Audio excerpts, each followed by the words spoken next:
Bueno, señores, hablar con un miembro del Comité Central del Partido de la Liberación Dominicana, un ex gobernador de Santiago, pero yo quisiera más que hacer la presentación de José Izquierdo, no como miembro del Comité Central en principio, ni como ex gobernador, porque la primera parte quiero abordar el hombre de pueblo, el hombre sindicalista, el hombre gremial, el hombre que se forjó en la Asociación Dominicana de Profesores ADP y que ahí libró grandes luchas, que es lo más importante.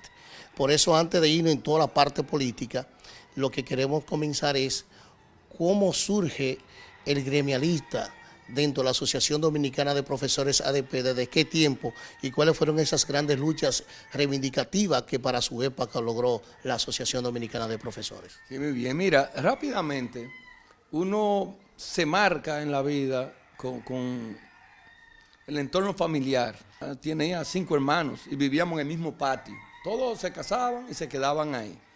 La mamá mía no era la preferida. Siempre los padres a veces tienen inclinación por hijos. Y ella no era la preferida. Eran 3 hembras y las otras 2 hembras eran las preferidas de mi abuela. Entonces los nietos preferidos eran los nietos de las otras 2 hijas, no nosotros. Y yo sentí mucha discriminación. Y pensaba de pequeño, yo le pedí a Dios, mi mamá es muy religiosa, le pedí a Dios que me hiciera grande y fuerte, porque en esa época como que la fortaleza muscular era lo que se veía, como para enfrentar el tema de la discriminación, de la diferencia, que yo creía que le hacía tanto daño. Que tú tengas 10, 12 nietos en el patio y tú le des comida a uno y a otro no, o le des la mejor carne a uno y al otro no. O sea, yo entendía como que no era correcto. Y eso me marcó. Luego me fui a la capital a estudiar en los años 70 y ahí me di cuenta que el tema ya no era de fortaleza física, sino que era fortaleza mental, que la gente tenía que prepararse y formarse para eso. Y bueno, me dio conformarme para eso. Cuando me hago bachiller, yo quería como servirle a la nación. Siempre tenía como el norte de servirle a mi país. Y cuando me hago bachiller, que voy a inscribirme a la UAS, no sabía qué iba a estudiar, porque entendía que desde la política era donde más se podía servir y quería estudiar ciencia política. Pero ¿qué pasa? Que yo era un exiliado económico en la capital, porque yo era hijo de madre soltera con 5 muchachos y me fui a los 14 años para quitarme una carga a mi mamá. Y entonces yo no podía estudiar ciencia política porque de qué vivía. Y entonces entendí que estudiando educación era lo mejor, lo más cercano. Estudiaba educación, mención ciencias sociales, estudiaba la sociedad y algún día me iba a servir para lo que yo posteriormente quería. La idea era, después que yo fuera maestro, entonces estudiar ciencia política. Inmediatamente comienzo a estudiar educación en una época donde no había muchos profesionales de la educación. Conseguí trabajo en educación.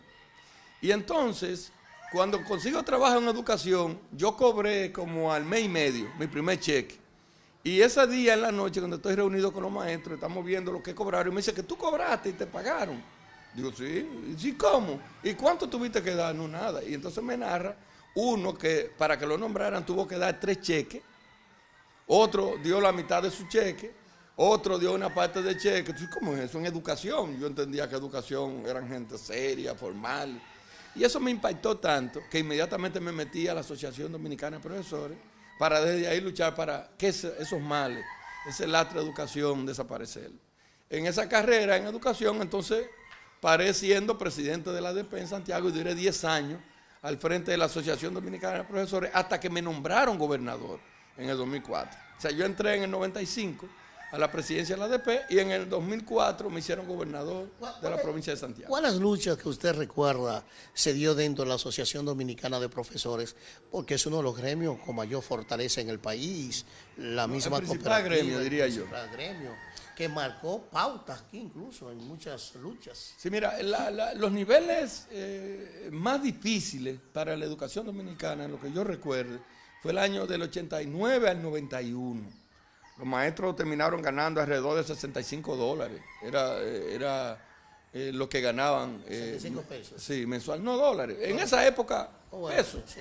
Pero lo voy a poner porque yo entré en el 79 a educación y el peso y el dólar eran... 1.5. 1.10. Pero eran $65 para que la gente lo entienda ahora. Porque si hablo de 65 pesos, No van a entender. no van a entender. La dimensión. Y entonces, eso no daba para comer, eso no daba para hacer compras, eso no daba para hacer nada. Y lo que hicieron los maestros fue, ante el auge de la zona franca, los buenos maestros terminaron yéndose de educación y se convertían en trabajadores importantes en la fábrica de zona franca porque lo buscaban para dirigir personal y para dirigir sesiones. No, en los colegios privados no, en la zona franca. Y otros se iban en Yola. Entonces, más del 40% de los maestros que eran graduados en educación desertaron. Se fueron del país o se fueron a otra profesión. Eso fue terrible. Ahí nos tocó una huelga de 3 meses y otra huelga más de 3 meses que yo no recuerdo que se haya hecho.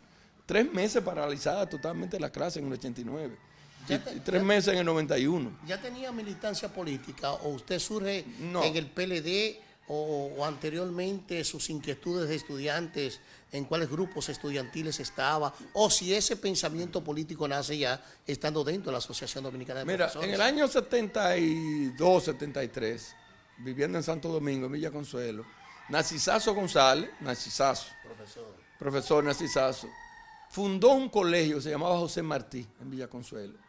Y ese colegio buscó unos muchachos que estudiaban educación y que estaban interesados en la nueva pedagogía, en el hombre de hoy, en el hombre moderno, con una nueva educación. Y formaron un colegio, un experimento, y yo hice bachillerato en ese experimento. Y entonces me ligué ahí mismo a las actividades sociales, políticas, además que yo venía con esas inquietudes. Y entonces ahí me hice bachiller en ese colegio y ya estaba vinculado, pero vinculado primero a los grupos de izquierda. Yo estaba me vinculé primero al 14 de junio, no al 14 de junio viejo, sino al nuevo, al del PTD, al que surge el PTD, a la UPA. En el año 76 me convertí en simpatizante del PLD y ya de 76 para acá, entonces me involucré en el PLD. Sí, escúchame, hablamos de eso porque en ese entonces quien dirigía la Asociación Dominicana de Profesores de ADP, la corriente era del Partido de los Trabajadores Dominicanos, que está era Conrado Matías. Sí, Conrado Matías. En ese momento, en el 76, 77, el presidente de la ADP era Conrado Matías. Después lo sustituyó Rafael Santos.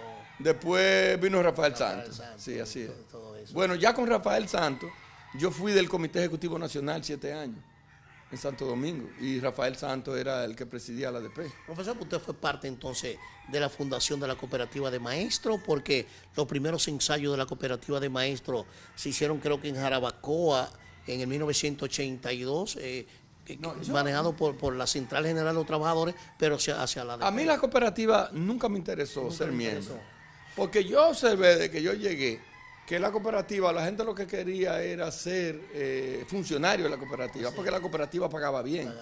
Entonces yo sentía que la cooperativa te atraía, te sacaba como del ambiente. De la lucha. Y entonces la gente lo que se hacía, se acomodaba, que tenía carro, a que le daban dinero, le daban sueldo.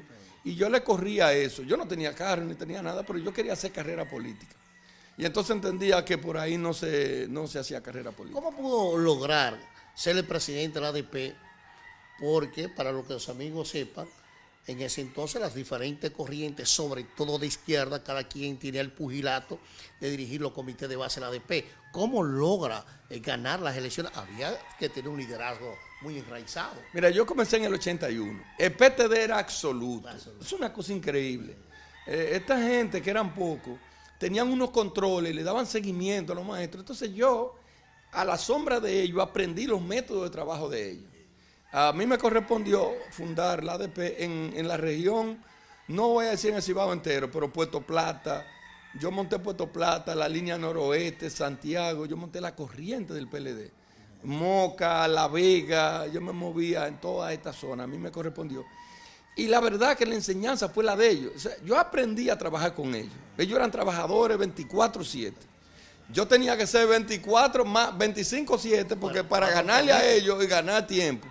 Y entonces, desde el 81, fue en el 95 cuando logré derrotar. Cuando Melanio Paredes ganó en Santo Domingo, yo gané aquí en Santiago. Bueno, ya transfiriéndonos entonces, ¿cuándo hace militancia en el Partido de la Liberación Dominicana?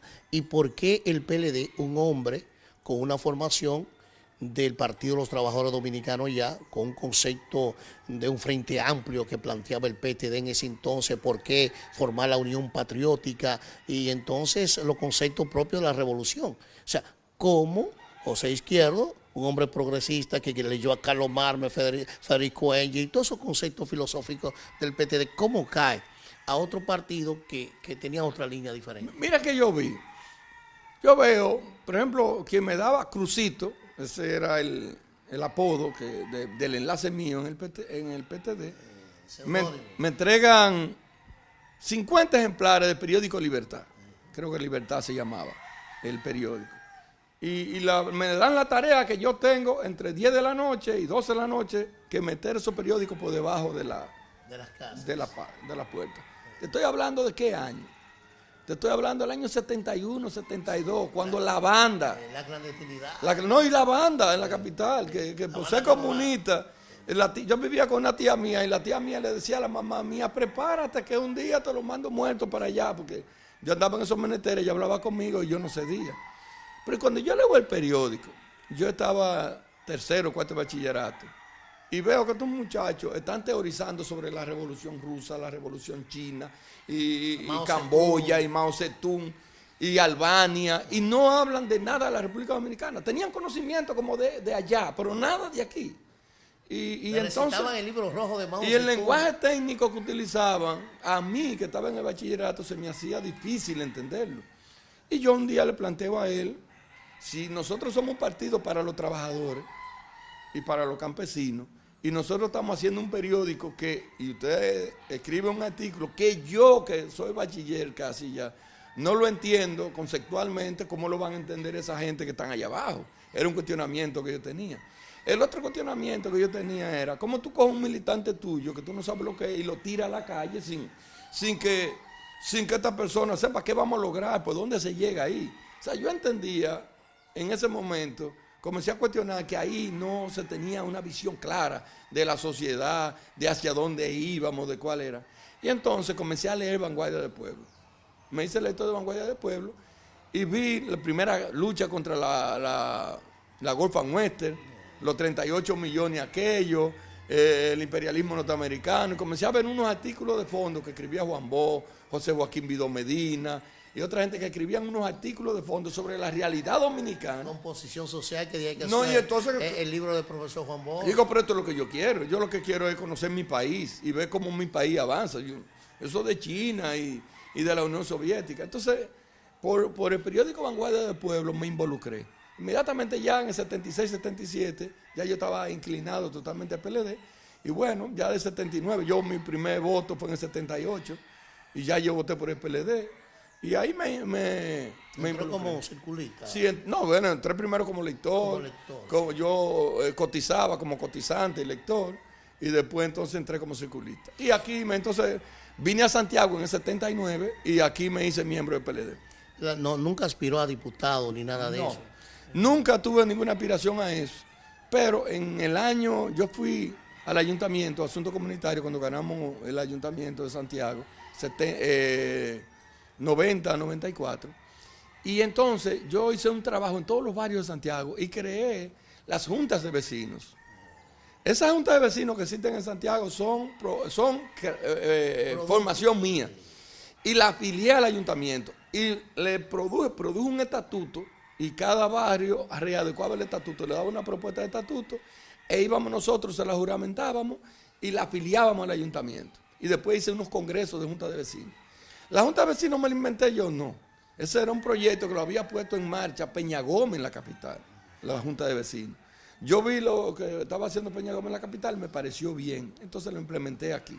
O sea, acuérdate que Peña Gómez era alcalde, ya había sido alcalde de Santo Domingo. Profesor, usted tenía todas las raíces y todo el poder político, social para ser el senador de Santiago, ser el síndico de acá. Pero, ¿qué pasó? Déjame decirte, en el año 94, yo era el PLDista que más conocía al PLD en Santiago, las bases. ¿Por qué? Porque el PLD era un partido vertical, que te mandaban de la capital un activista nacional que se reunía con Puerto Plata. Lo que pasaba en Puerto Plata lo sabía el activista y lo sabía el comité político, pero no lo sabía Santiago. Eso mismo pasaba con un comité intermedio. El comité intermedio tiene un activista, eso llegaba a la comisión de activistas y de ahí a la capital, pero un intermedio no sabía lo que pasaba en el otro. Como yo tengo asuntos comunitarios, yo me amparé en todos los dirigentes del PLD para formar la Junta de Vecinos y creé una asociación de juntas de vecinos y organizaciones populares. Hice 2 congresos en el ayuntamiento para ver todos los problemas de Santiago. Entonces yo me convertí en el PLDista que más conocía.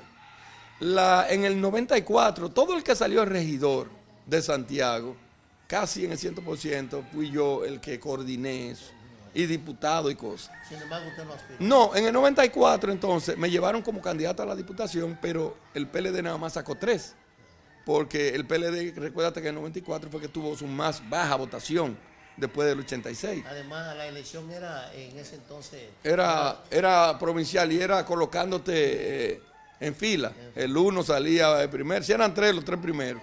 Y yo era el 4 y salieron los 3 primeros.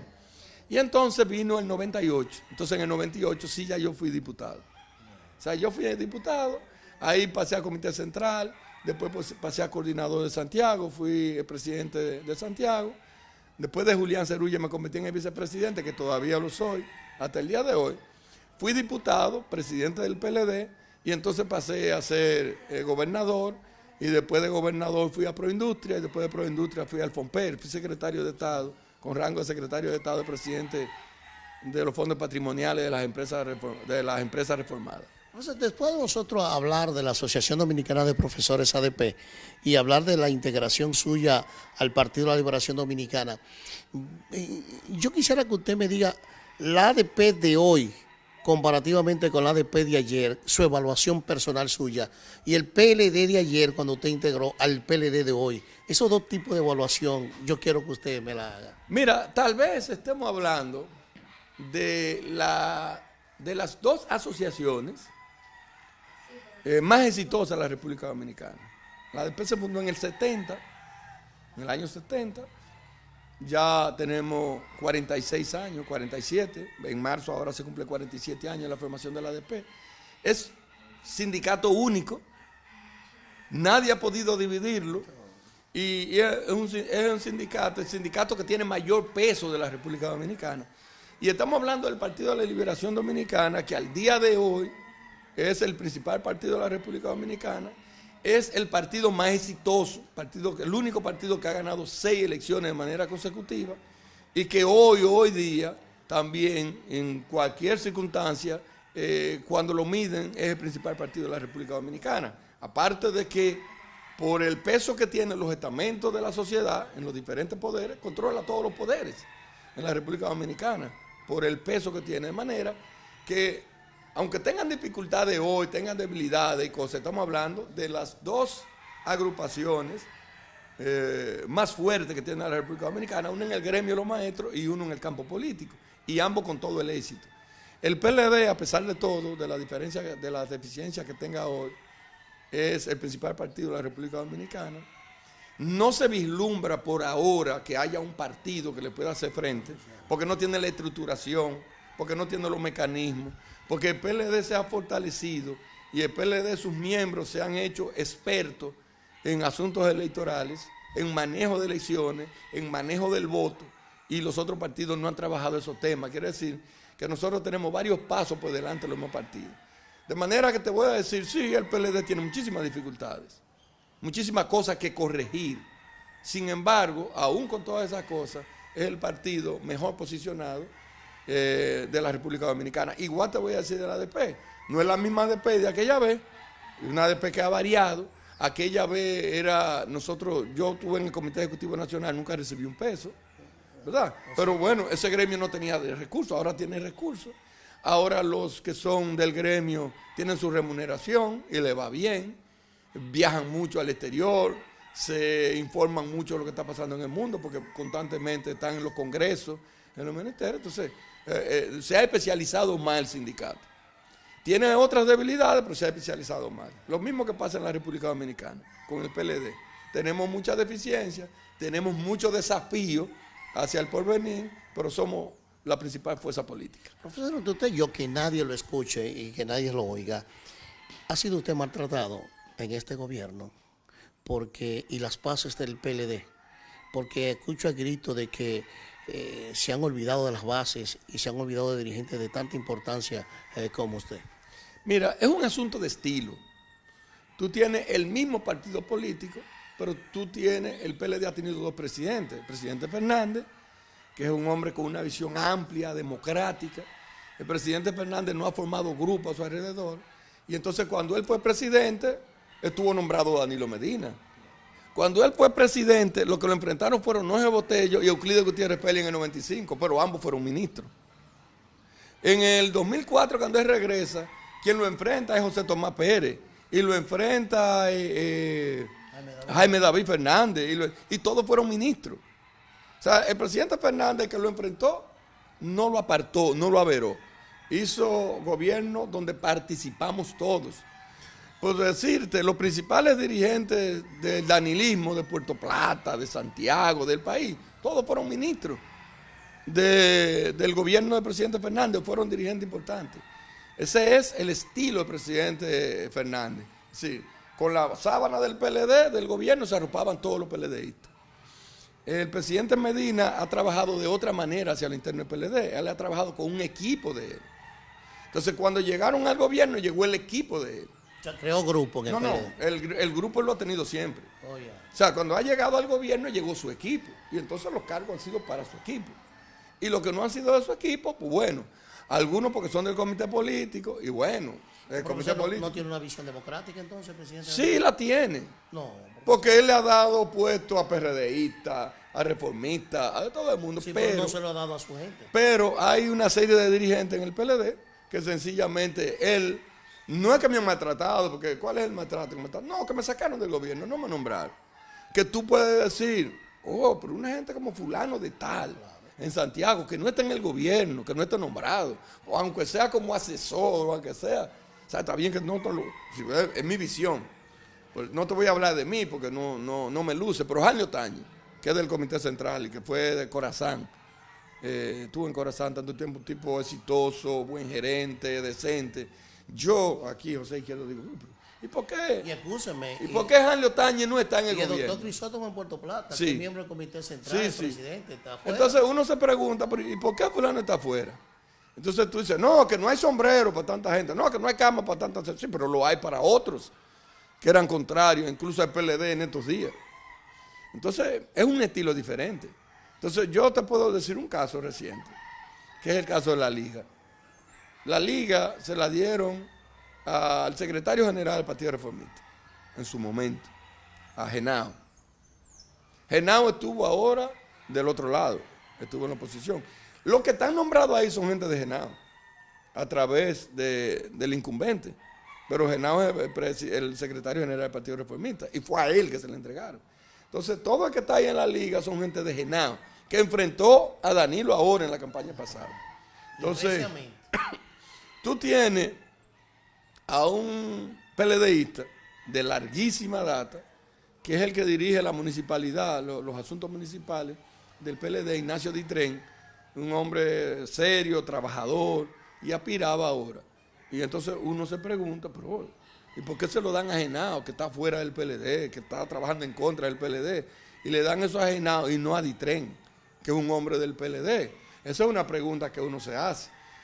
Yo desde aquí te puedo decir lo siguiente, bueno, los presidentes tienen su esquema, tienen sus planes y obran por los planes que tienen. ¿Cuáles son? Bueno, él sabrá. Pero los presidentes lo llevan un partido. Muchos dicen que es continuar, es la reelección. Y entonces, en función de eso, tiene que amarrar una serie de cabos. Eso tiene su lógica. Yo no estoy de acuerdo, pero bueno, yo no soy el presidente Danilo Medina, es que el nombre es él. Pero, profesor, admita que este presidente le ha dado la espalda a la base del PLD. Bueno, yo pienso que en el esquema anterior, que cabían todo el mundo, y en este esquema, ciertamente, hay mucha gente del PLD que no merece estar fuera del gobierno. Porque te voy a decir otra cosa, te voy a hablar por Janio Otañez, para no incluir a Hanle, que me perdone, porque él se defiende solo, él sabe defender. Hanle fue el encargado de asuntos electorales en la provincia y el segundo a nivel nacional en el 2012. 12, cuando Danilo era candidato. Tú sabes que el éxito de nosotros ha sido en el punto electoral. Hanley es un especialista en asuntos electorales, en ganar elecciones en la mesa. Y entonces todos entendíamos que si ganamos en el 12, a él lo iban a premiar por ese trabajo. Pero bueno, pasó ahora y lo buscaron otra vez para hacer el mismo trabajo y él lo hizo.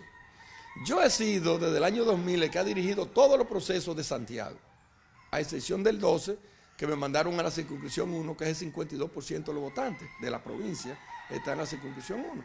Hice mi trabajo en el 12. Y todo el mundo entendía que por el trabajo que uno hizo, lo iban a tomar en cuenta. No que me dejaran donde yo estaba, no aspiraba a eso, pero bueno, que te dejaran en el gobierno, porque a veces estar enganchado, aunque sea de manera honorífica, eso te empodera, ¿verdad? Bueno, pero no pasó. Ahora vino este proceso electoral. Ahora, después de 4 años fuera, y vinieron de nuevo. Yo lo que soy PLDista.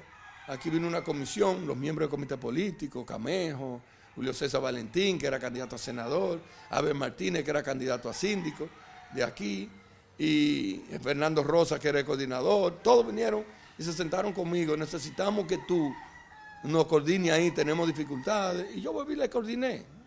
Y pasó. Entonces tú dices, muchos dijeron, no, pero a Izquierdo se hay que nombrarlo ahora, porque después de 4 años vinieron a buscarlo y volvió a trabajar otra vez igual como el primer día. Ahora sí, bueno, pero no ha sido tampoco. ¿No será que lo están golpeando a la corriente de Leonel Fernández? ¿Es que lo ubican a usted como un hombre? No, claro que sí. No, yo siempre he dicho que yo estoy pagando alguna facturita, porque yo era el que le coordinaba, yo era el coordinador de la corriente de Danilo hasta 2006 en Santiago. Pero porque Danilo era de Leonel también. Quien le coordinaba a nivel nacional a Leonel era Danilo. Y entonces yo estaba por debajo de Danilo, pero yo coordinaba a Santiago. Cuando él se separa, él y Leonel se separan, yo me quedo con Leonel, pero sin enfrentar de mala manera. Estamos en presencia que un Danilo presidente, un hombre de rencoroso, entonces, es un hombre de rencor dentro del PLD. Bueno, partiendo de la práctica. Profesor, de usted ha sido un hombre claro. Yo te puedo decir lo siguiente. O sea, yo pienso que hay un comportamiento de intolerancia interna, de intolerancia interna, porque tú coges a una gente como Víctor, que lo quiero, que es mi amigo, que en las pasadas elecciones se pone un poloche y dice, nadie nos escucha, vota por nadie, ¿verdad? Se vota por nadie, no votó por nadie, ahora en este proceso. Y después va y te firma el libro verde contra la impunidad, cosa con el cual yo estoy de acuerdo a medias si fuera de verdad, pero ahí tú sabes que hay mucha gente que no están luchando por la impunidad. Hay gente que si fuera por la impunidad tienen que salirse corriendo. Si yo dirigiera la lucha... Votar a sangre. No, si yo dirigiera la lucha de la impunidad, agarrar un grupo de gente y le digo, no me firme aquí porque si vamos a luchar contra la impunidad, tú no te salvas. Porque tú tienes... hay gente cobrando 350,000 pesos en este gobierno sin trabajar, firmándote un libro contra la impunidad. Pero tú no deberías, es un acto de corrupción. O sea, para volver de nuevo así, el presidente era incoroso, pero quiero hacerle esta pregunta antes de volver ahí. Es cierto, en los pasillos políticos se plantea que este movimiento que se está haciendo del libro verde es un movimiento de un equipo mínimo del presidente actual para desacreditar a Leonel Fernández y su equipo. No, claro que no. Es que este movimiento no es a Leonel que le está afectando, es a Danilo y al PLD. Es a Danilo porque si él estaba en un 80% de la simpatía en la población, ahora dice la Gallus dice que tengo un 50%. O sea que ha bajado prácticamente 20 puntos esta lucha que se está llevando. Y va a seguir afectando la imagen del gobierno. Todo dependerá de cómo se maneje el presidente, que si va a hablar de 27, que si va a decir eso. Pero tiene una papa muy caliente en la mano. O sea, lo que se está batiendo en los medios, además los intereses que hay detrás de eso. De ese movimiento del libro verde, de la lucha, de esa caminata. La gente que está detrás, que hay sectores muy poderosos, que están detrás por otras razones. Los dueños de las plantas de este país. Bueno, tú recordarás. Porque Punta Catalina esté sobrevaluada o no, va a desaparecer 14 o 17 plantas, no estarán accionando. Tú recordarás que yo fui el presidente de FOMPER e hice un sometimiento. Yo no hice una denuncia. Yo hice un sometimiento a la justicia. Al actual fiscal, al pasado procurador general de la República, don Miguel Brito, y al pasado director de ética, a Marino Vinicio Castillo, fui donde ellos y le llevé un expediente que está ahí. Un expediente acusatorio, con nombre y con detalle, por un fraude de más de 10.500 millones de pesos, que afectaba a gente que estaba ahí, ¿no? Vuelvo y repito, no fue una denuncia. Una acusación. Fue una acusación. Documentada. Pero como yo estaba ahí, recuérdate que yo sé cómo se maneja el tema eléctrico. Yo llegué a decir una vez en un programa nacional que se escucha mucho por la radio, no es lo que más se escucha, que ahí había un cártel. ¿Un cártel? ¿Qué? Tú sabes que la gente habla del cártel de drogas, es un cártel que había ahí. El cártel eléctrico. El cártel eléctrico. Sí. ¿Tú sabes lo que te hacen? Contratan con el gobierno el kilovatio hora a 13 centavos, sí, por decir un número. Por ejemplo, Itabo. ¿Tú sabes cómo Itabo está en Puerto Rico? La AES, el socio de nosotros, del gobierno, es AES. Y el AES está en Puerto Rico. Y tú sabes cómo vendían cuando yo estaba ahí a 7 centavos de dólares kilovatio hora. Y en la República Dominicana, ¿cómo? A 13. ¿Tú sabías cómo le vendía AES a Molino Dominicano? A 9. Aquí en la República Dominicana, al gobierno a 13. Pero tú dices, bueno, pues si a 13, no. Pero cuando tú pasas balance, ¿tú sabes cómo sale al año? A 23, a 24. Y a veces 27. Y a veces hasta 40. El problema de Zona Franca era que a 27. No, pero a veces hasta 40. Sí. Y tú me dices, ¿cómo? ¿Y por qué? ¿A qué se debe eso? O que en los contratos establece que si es mi producción y todo está bien, sí. Pero cuando yo apagué, por cualquier razón, se me pichó una planta, entonces yo tengo que ir al mercado Expo. La energía que yo tengo que venderte, yo la compro en el mercado Expo. O sea, en el mercado libre, yo voy y la compro. Entonces viene, en el mercado Expo me prenden a Palamara, yo le compré a Palamara. Entonces Palamara me vende a mí a 20 centavos, porque Palamara tiene el costo de producción de 1 kilo es muy alto. Me vende a 20, entonces la venta de de la energía que yo le voy a vender al gobierno ya no es a 13, a 20. Ahí viene el mercado negro. Porque la planta más ineficiente que se incorpora en ese momento es que pone el precio de la energía del mercado. Entonces yo le vendo a 20, yo termino, mi contrato es a 13, pero yo le estoy vendiendo a 20 ahora. 20. Pero si entró Guasila, que yo no sé si eso funciona, que era una chatarra que había ahí en el Osama, Guasila producía 40. Entonces ya yo le vendo a 40, o sea, mi contrato contigo es a 13 con el gobierno. Pero ya yo le estoy vendiendo a 40. Profesor, pero déjame decirte un asunto. Si todo está normal, tú sabes que así está, porque hace años, todo está normal. Y tenemos que venderle a 13. Apago la planta, la mía, para que entre en la planta de mercado de popa, yo venderle más caro al gobierno. Entonces, es una mafia lo que hay ahí, a los ojos de todos nosotros. Y eso, yo te estoy diciendo los rejuegos que ellos hacen, pero eso es legal, eso no es parte de fraude. El fraude que yo denuncié es otra cosa, porque eso es parte de los rejuegos legales. Y es natural que si están haciendo esta planta, que va a llevar 400, 700 y tantos de megavatios, muchas de esas plantas, si esa funciona, no van a funcionar. 14 más o menos. Y entonces no van a poder ponerle a 40, ni ponerse a 30, porque eso va a regular de alguna manera. Ellos son los que están subsidiando el libro verde. Si hay voluntad del gobierno. Sí. Pero tú sabes lo que pasa con la energía eléctrica, para que tú tengas una idea. Cuando yo averiguaba con ellos, me decían, ¿por qué? Tú dices, no, pero es que el gobierno no nos paga. Es que nosotros le estamos vendiendo, está bien, le estamos vendiendo a 18 al gobierno, pero el gobierno no nos paga. Porque el gobierno, mira cuánto nos debe, 500 millones de dólares. Y tú sabes lo que se establece cuando el gobierno no le paga. Que el gobierno tiene que pagarle intereses entre un 9 a un 12.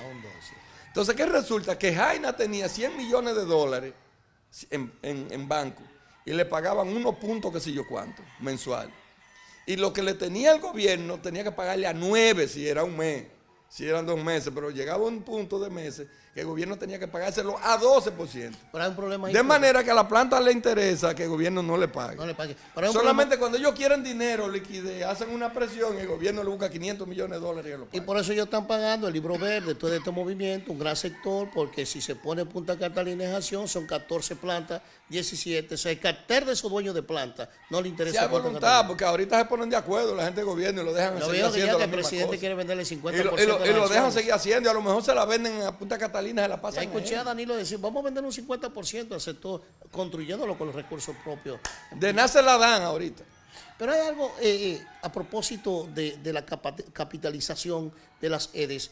Ahí hubo problemas porque fue culpable el PLD, el PRD, el Congreso fue a que aprobó esta ley. ¿La profesor. capitalización? Sí, porque precisamente el problema de la energía y las EDES surgen, acuérdense de aquella, de toda de la CDE de la República Dominicana. Sí. Entonces es el Congreso. Y entonces gana Hipólito Mejía y dice que va ese contrato, lo echa para atrás, y lo contrario, renova el contrato. Entonces es una complicidad de estos partidos, tanto el PLD como PRD o el PRM, profesor. Hay que aterrizar, no es complicidad. Mira lo que pasó.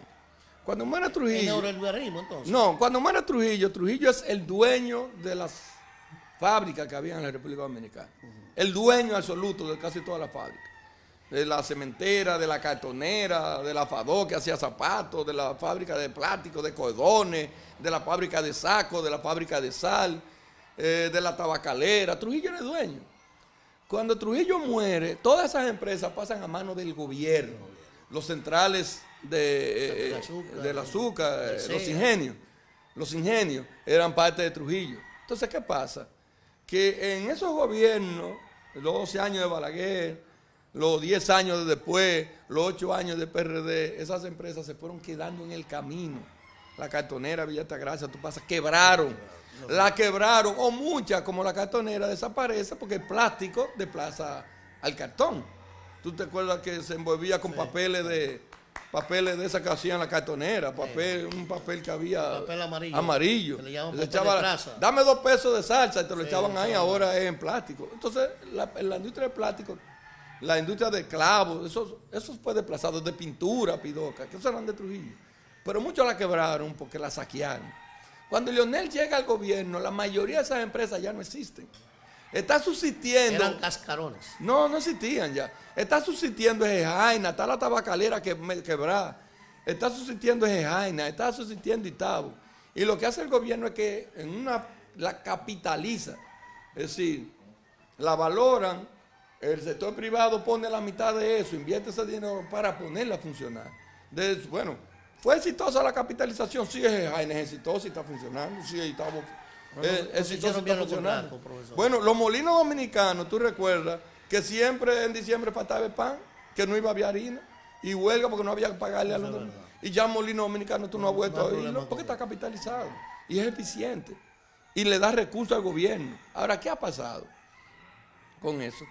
Que ha faltado supervisión de parte del Estado para esa empresa. ¿Qué fue lo que hizo José Izquierdo cuando llegó ahí?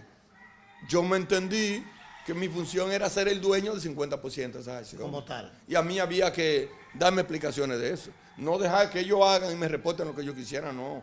Yo me involucré en las empresas y vamos a ver qué es lo que tenemos. Lo que hace cualquiera. Si tú mañana eres dueño de los cables de Puerto Plata y la cosa, y tú tienes 50% de todo eso, tienes que darte explicaciones. Claro, no te pueden tomar decisiones. Voy a exigir el aguadito eso. Sí. ¿Cómo te va a decir él que no, que él tomó decisiones, tú siendo el dueño del 50%? Yo me involucré y cuando esta gente no me quieren dejar penetrar, entonces que yo me pongo a averiguar por qué. Y entonces descubro lo que hay. Entonces, porque han estado timando al gobierno, a los gobiernos de la República Dominicana. No se está fiscalizando. Entonces yo te digo a ti, si va a haber impunidad, si va a haber lucha contra la corrupción, es verdad que la haya, contra los políticos, contra los empresarios, contra los religiosos, contra los comunicadores, contra los peloteros, todo el mundo, todo el que incurra en actos de corrupción, que aquí son mucha gente. Odebrecht, ¿qué significa para usted a propósito de...? Mira, Odebrecht tiene dos lecturas. Tiene una lectura internacional. Odebrecht es una empresa brasileña que había trascendido las fronteras ya de América, estaba trabajando en Europa, estaba trabajando en el África. Ese papel ha sido siempre de empresa norteamericana. Y obviamente que era una competencia. Brasil se había convertido en la 8ª potencia económica. Ya los países de americanos le estaban comprando aviones a Brasil, estaban construyendo con los brasileños y entonces los Estados Unidos tienen que satanizar todo lo que venga de Brasil. Aquí eso de ¿cómo se llama? ¿Y admitieron? No, del dinero. Pero, ¿qué empresa norteamericana aquí no ha hecho lo mismo? Pero en los Estados Unidos incluso eso le llaman lobismo. ¿Usted cree que es un movimiento para romper los gobiernos progresistas de Centroamérica y Latinoamérica? Yo no involucraría a los gobiernos progresistas, sino para sacar a un competidor. Como Brasil. Como Brasil, que le estaba haciendo competencia en esos lados. Entonces, han agarrado una pifia de Brasil. Brasil tenía una estructura, había formado una estructura a través de la Odebrecht para penetrar a los países, para ayudar a los gobiernos. Como toda economía del mundo. Y lo estaba haciendo, cosas que son penadas internacionalmente, de manera que estoy de acuerdo. Odebrecht ha maleado los gobiernos centroamericanos y los gobiernos sudamericanos y gobiernos fuera del país y los propios Estados Unidos, porque ellos construyen en Estados Unidos también. Y entonces, obviamente, le han agarrado esa pipia y aquí está involucrado una serie de gente. Pero fundamentalmente ¿Usted cree yo que creo... va a caer preso alguno? Aquí no. De los exfuncionarios. Aquí no creo. Pero Odebrecht llegó en el gobierno de Hipólito. Sí, pero aquí no creo, ¿no? ¿Por qué usted? Porque hay muchos intereses, hay mucha gente involucrada. Aquí hay muchos empresarios involucrados y aquí hay muchos políticos involucrados y no creo que eso vaya a ocurrir. ¿Qué usted cree que va a pasar con el discurso del presidente? Porque estamos observando que está en palestra pública la Odebrecht, los tucanos y la tierra del CEA. La Sí. opinión suya. No, la verdad que hay muchos temas en el ambiente para que el gobierno ¿Usted cree que el presidente tenga debe que tocar presentarse. a Odebrecht? Yo, lo primero que yo te voy a decir es lo siguiente. Yo creo que el PLD debe unificarse ahora. El PLD como tal. Y defender el gobierno, porque el fracaso de Danilo Medina es el fracaso del PLD. Yo estoy claro en eso, ¿verdad? Y debemos corregir los entuertos que hayan. Y si hay corruptos, si hay corrompidos, yo creo que Danilo debe sacarlo de gobierno. Y si es Leonel, y si mañana es Francisco Javier, que sea. Porque, bueno, siempre lo va a haber, pero uno no está, un funcionario público no está para llevarse los recursos, ni para negociar con los recursos del Estado. Yo no comulgo con eso. Cuando yo me atreví a denunciar a los dueños de este país, a hacer un sometimiento de ellos, era porque yo estaba limpio. Donde estaba. A mí me han chequeado por todos lados. Sí. En la gobernación, en Proindustria, allí, aquí, era porque yo estaba. Porque yo tengo la creencia de que cuando tú vas al sector público, esos dineros no son tuyos. Mis hijos se pueden montar en el vehículo mío, pero un hijo mío no lo ha visto nadie montado en un vehículo del gobierno, manejando un vehículo del gobierno. La mujer mía se monta en esa jipeta que está ahí, que es la mía, pero en la de gobierno no puede montar, porque yo creo que eso es sagrado. Entonces, como yo tengo ese pensamiento, yo digo, al presidente Danilo Medina debería quitarse de lado todo el que esté ligado con actos de corrupción. Pronunciar su discurso en ese y quitarlo, eliminarlo. Hay una versión pública con el presidente ahora. ¿Qué va a decir sobre Odebrecht? ¿Usted qué cree que va a decir? Eliminarlo. Y si es de gobierno, mira, si es de gobierno pasado, eliminarlo. Si es de este gobierno, eliminarlo. Y si es de otro gobierno también. Yo creo que en algún momento. Ahora, esa lucha no es seria. Ni siquiera de la que la están llevando a cabo. Por lo que te dije, que hay mucha gente de ellos que no le interesa porque se están lucrando de la corrupción también. Profesor. Muerte de periodistas, se sí, destapa de Pandora. Es un caso que... 5 títulos a una misma persona. Artistas que están llorando, que deben... es un caso... La opinión suya. ¿Debe el presidente opinar? No, yo no sé si va a opinar, pero hay que buscarle una salida. ¿Usted fue asesor de Danilo? ¿Qué le sugeriría? Yo creo que él ha hecho bien en términos de que ha designado comisiones. Hay que oír lo que esas comisiones que están discutiendo el tema de SEA haga, como se hizo con los 3 brazos. Y hay que actuar en consecuencia. Cancelar es que haya que cancelar. Y si alguien tiene que caer preso, que caiga preso. Porque ese mensaje hay que mandárselo a la gente. Si alguien cometió dolo, si alguien cometió un error y tiene que pagar por eso, que pague. Yo estoy 100% de acuerdo con eso. Lo que va a decir de Odebrecht yo no sé, porque la situación es delicada. Porque Odebrecht, a diferencia de otros países, pasó por allá, trabajó y cosas, allá no. Aquí está haciendo. Y aquí está trabajando, ellos son los que están en Punta Catalina. Y muchas de estas cosas del libro B desacelerado porque eso quieren detener eso, por lo que ya habíamos hablado que no le conviene al cártel, ¿verdad? Sin embargo, yo pienso que hay que terminar Punta Catalina y también hay que terminar los contratos con la Odebrecht. Terminado Punta Catalina, yo creo que hay que romper con Odebrecht. Y si vienen en otras condiciones, entonces que se trabaje en otras condiciones. Profesor, pero hay que romper, pero no se puede romper ahora para no paralizar el tema de las plantas. Santiago está caliente, no de sol, sino del síndico de usted, Abel Martínez.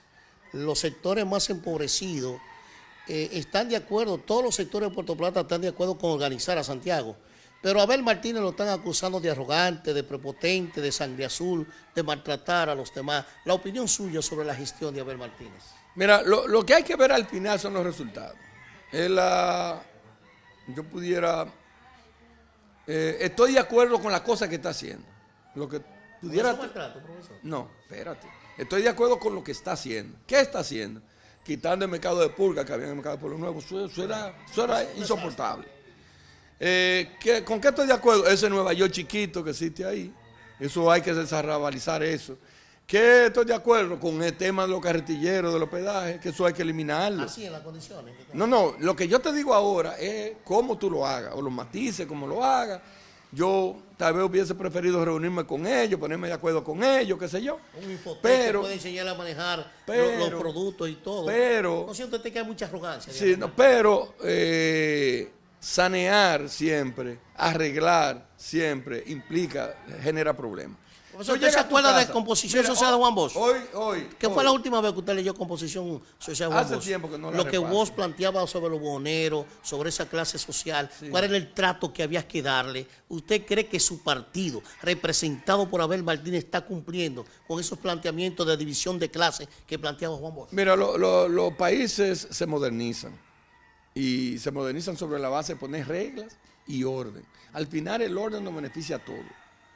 Al final el orden nos beneficia a todos. Yo te digo cómo tú lo haces.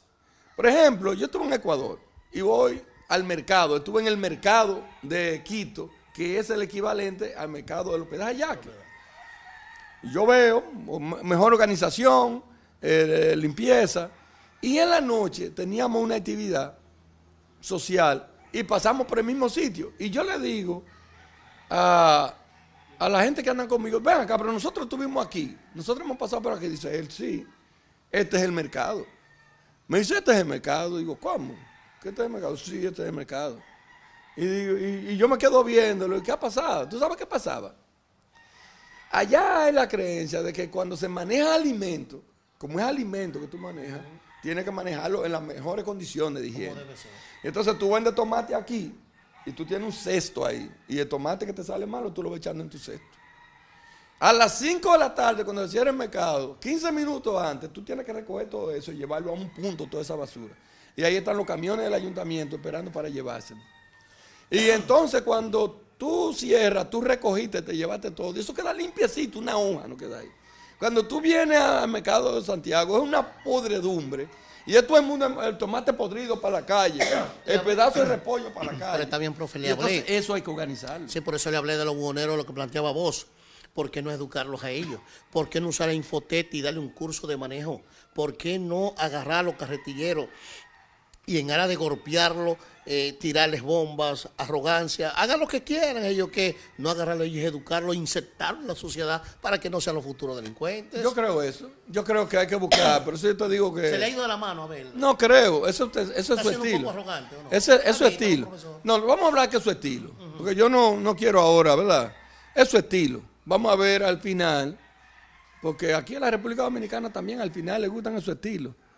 En la República Dominicana, en el fondo, a todo. Yo recuerdo cuando Candelier quemó un burro, yo me encontré una vaina que era terrible, lleno de carbón.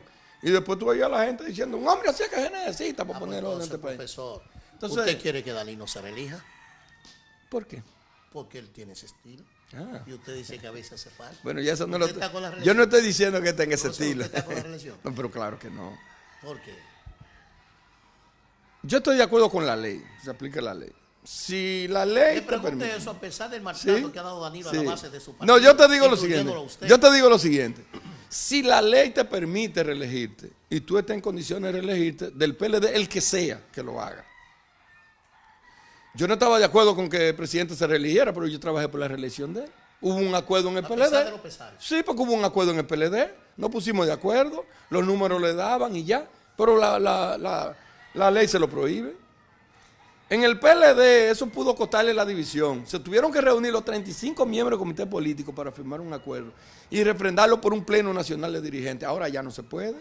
Tú vas a echar para atrás ahora lo que ya acordamos. Y los acuerdos políticos, no. Ahora, si eso ocurre, te adelanto, tú me vas a ver en la acera del frente. Porque yo soy una gente que se respeta y yo no voy a hacer. ¿Cómo tú ahora se te va a ocurrir que tú vas a volver otra vez a modificar la Constitución? ¿Y en qué creemos? ¿Y en qué vamos a creer? O sea, que usted en este proceso que se avecina estaría de acuerdo que no sea el comité político que señale, sino que sean las bases. No. Es que ya el presidente Medina se comprometió y cumplió. Cuando cumple los 4 años, lo que tiene que haber un proceso interno en el PLD, que aspire el que quiera aspirar. Y el que esté en mejores condiciones debemos apoyarlo todo. ¿Se ha sometido a la base? Si se quiere. Porque yo sería El comité central no se reúne. No, porque mira, yo sería de los dinosaurios de ese comité político nada más toman decisiones por todos ustedes como si no tuvieran cerebro. Yo sería de la siguiente opinión.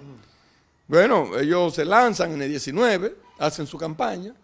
Si Reinaldo Pared Pérez, por decirte un nombre, goza de la simpatía del 40 y tanto % de la gente, y los otros están en 3, en 2, en 4. Yo soy de la opinión, aunque mi candidato tenga un 3, que debemos proclamar a Reinaldo. Porque ¿para qué no vamos a ir a una competencia si Reinaldo es el que puede ganar el proceso? Profesor, gracias. Cuando me hablaba en un minuto, estaré en la acera del frente, es que si Danilo es el presidente, no, usted se va con la oposición. Si el PLD vuelve, si el gobierno vuelve a tratar de modificar la Constitución, hacer asuntos, usted se va de PLD. Yo no estaré para eso. No estaré. ¿Se quedará en el PLD o bueno, yo estaría en la otra acera. Si me sacan, me sacarán. Pero profesor, yo soy PLDista. Muchas gracias. A ustedes, amigos, muchísimas gracias. Hablamos con el miembro del Comité Central del PLD, ex gobernador. Y lo que más me gusta de José Izquierdo es un gran gremialista, un hombre de pueblo, fundador de la Asociación Dominicana de Profesores ADP en su trayecto. Yo soy Luciano Vázquez para Musa Visión y los demás programas que nosotros transmitimos a través de otros medios.